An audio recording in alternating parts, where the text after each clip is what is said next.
বেশ তাই হোক মা, নতুন জীবনে চলার পথে শুধুমাত্র তোমাদের আশীর্বাদ পাতে ও করে আমি আমি নতুন জীবনের পথে পা বাড়ালাম।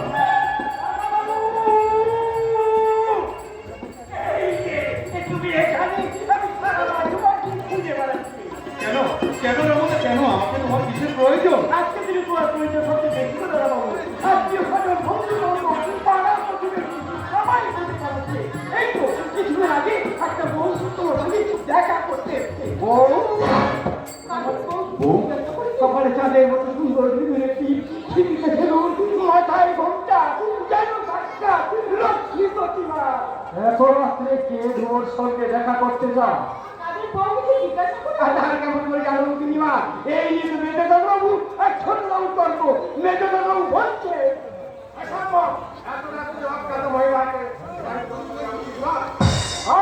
অতটা মাথা গরম করছিস কেন? আগে জানতে হবে মেয়েটি কে, কোথা থেকে আসছে, সে খোঁজ খবর নিয়েছে। আমি তা কেমন করে জানবো? জিজ্ঞেস করলে বলছে আপনার দাদাকে একবার ডেকে দিন, তার সাথে আমার খুব জরুরি প্রয়োজন। কি বলবি, কি বলবি অর্থ? আমার সঙ্গে তার জরুরি প্রয়োজন? হ্যাঁ দাদা, আমি তাকে স্পষ্ট জানিয়ে দিয়েছি আজ বাদে কোনো মতে দাদার সঙ্গে দেখা হবে না। কেন দেখা হবে না রিদা? আমি যে তাকে বাড়ির ভেতরে নিয়েছি। আমি তাকে বাড়ির ভেতরে এনেছিস কেন?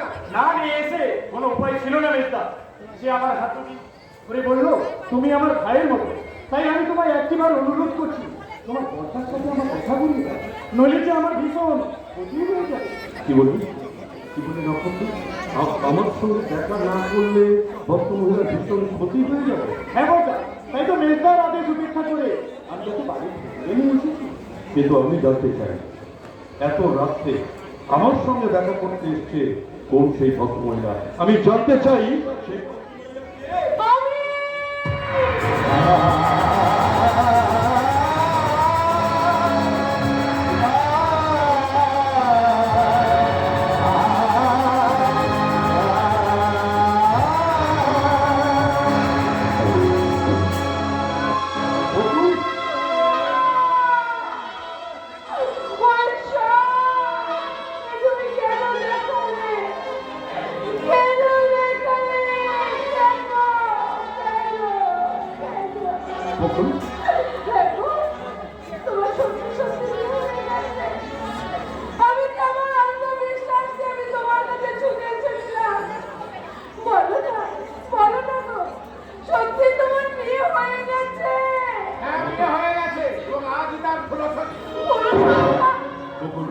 বকুল কেন এসেছো তুমি?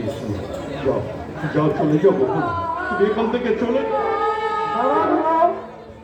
আমি জানতে চাই মেয়েটির সঙ্গে তোর কিসের সম্পর্ক, আর কিসের প্রয়োজনে ও তোর সঙ্গে দেখা করতে চায়, আর কেনই বা তুই ওকে এত রাত্রে চলে যেতে বলছিস? কারণ তো নিশ্চয়ই একটা আছে বাবা, নইলে এই ভদ্র মহিলাই কেন এত রাত্রে দাদার সঙ্গে দেখা করতে চায়? কি হলো বলটা, তুমি চুপ করে আছো কেন? তুমি কি সত্যি এই ভদ্র মহিলাকে চিনতে পারছো না? ওর সঙ্গে বাবা, ওর সঙ্গে আমার মানে ও আমার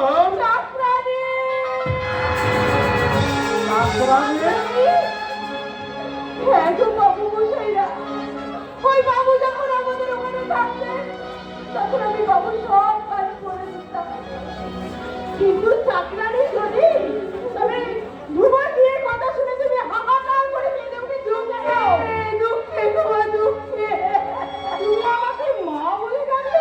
কিন্তু দুঃখটা কি সেটা তো আগে খুলে বলো।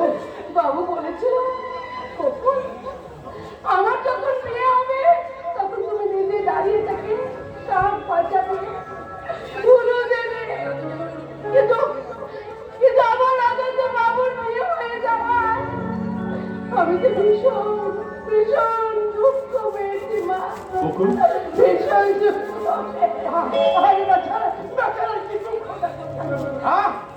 তোমাদের দুঃখের কাহিনী শুনতে শুনতে দাদার ফুলসজ্জার আনন্দটা মাটি নিতে পারছে।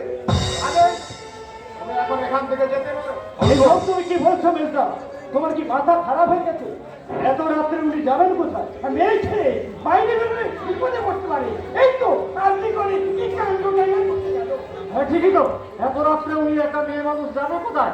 তার চেয়ে তুমি এক কাজ করো বাচ্চা, আজ রাতটা না হয় তুমি একে আজকে থেকে যাও, আর কাল সকাল না হলে না না বাবু, দয়া করে আমাকে এখান থেকে চলে যেতে বলবেন না। আমি জানি অনেক কাজ আমি ছুটে এসেছি। আমাকে আমাকে দয়া করে এখানে থাকতে দিন। বকুল, বকুল তুমি এখান থেকে চলে যাও বকুল, আর কোনোদিন আমি এখানে আজীবন তোমার চাকরানি হয়ে থাকবো বাবু। তা কি করে সম্ভব কথা? তুমি বিবাহিতা, তোমার স্বামীর সংসার হারিয়ে গেছে না? সব হারিয়ে গেছে। হ্যাঁ বাবা, আর শুধু আমি একা একা একা। তাই বলছে, দয়া করে আপনারা আমাকে এখান থেকে তাড়িয়ে দেবেন না মা।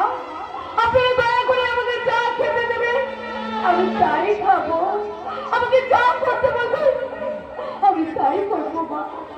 শুধু আপনাদের কাছে আমার অনুরোধ, আপনারা আমাকে এই বাড়ি থেকে চলে যেতে বলবেন না মা, চলে যেতে বলবেন না।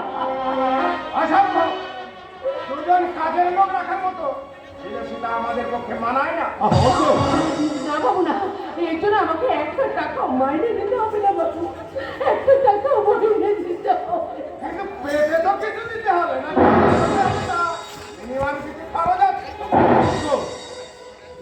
আমি তোমায় এখনো বলছি দাদা, এই ভদ্র মহিলার মনে কোনো অসৎ উদ্দেশ্য আছে, আর সেই উদ্দেশ্য পূরণের জন্য এই বাড়িতে বিনে মাইনায় চাকরানি খুঁজে থাকতে চায়। না জেনে শুনে একজন ভদ্র মহিলার সম্বন্ধে এভাবে কটু মন্তব্য করাটা কিন্তু তোমার একদম উচিত হয়নি। প্লিজ নক্ষত্র, অর্থ তোরা এবার দয়া করে চুপ কর।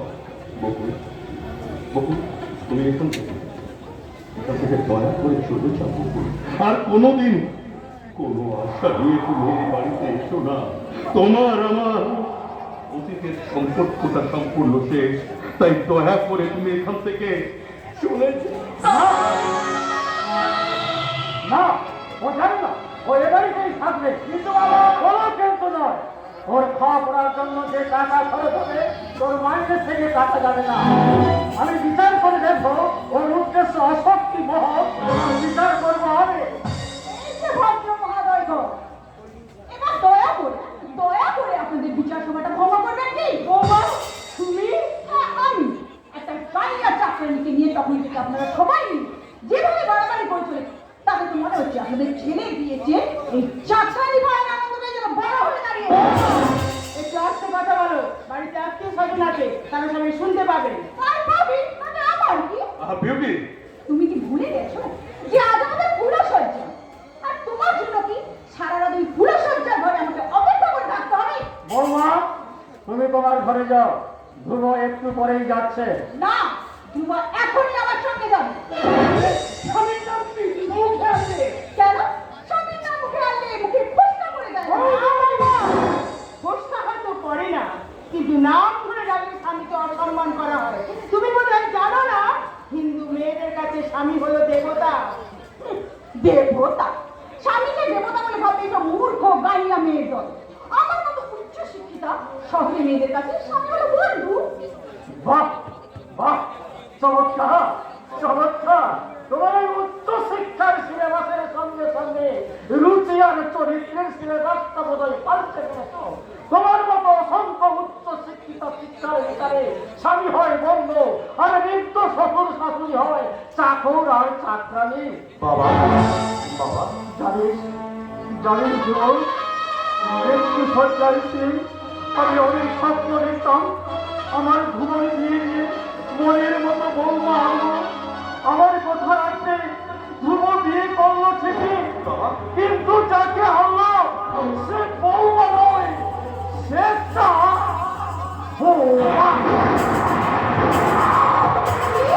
আমার এত বড় অপমান, সম্মান কখনো স্বেচ্ছায় পাওয়া যায় না বৌমা, ওটা নিজেকে আদায় করে নিতে হয়। এবার থেকে সম্মান দেওয়া এবার নেওয়ার ব্যাপারে যথেষ্ট সচেতন থাকবে, কথাটা মনে রেখো। ওই আমাকে এভাবে অপমান করার কারণ জানি? সব আমার ছেলে বলে চাকরানি। আমি তোমায় এখনো বলছি এই মুহূর্তে এই বাড়ি থেকে এই চাকরানিটাকে বিদায় করো, নইলে কিন্তু এই সংসারে দাঁড়া রে, অশান্তির ঝড় বয়ে বুঝ না, যাবে। চেহারা বুঝ না। অশান্তির ঝড়। সেটা লাড়ারু, সেটা ছাড় দে আবার দিকে আমাকে লাড়ারু। সময় দিয়ে দিচ্ছি।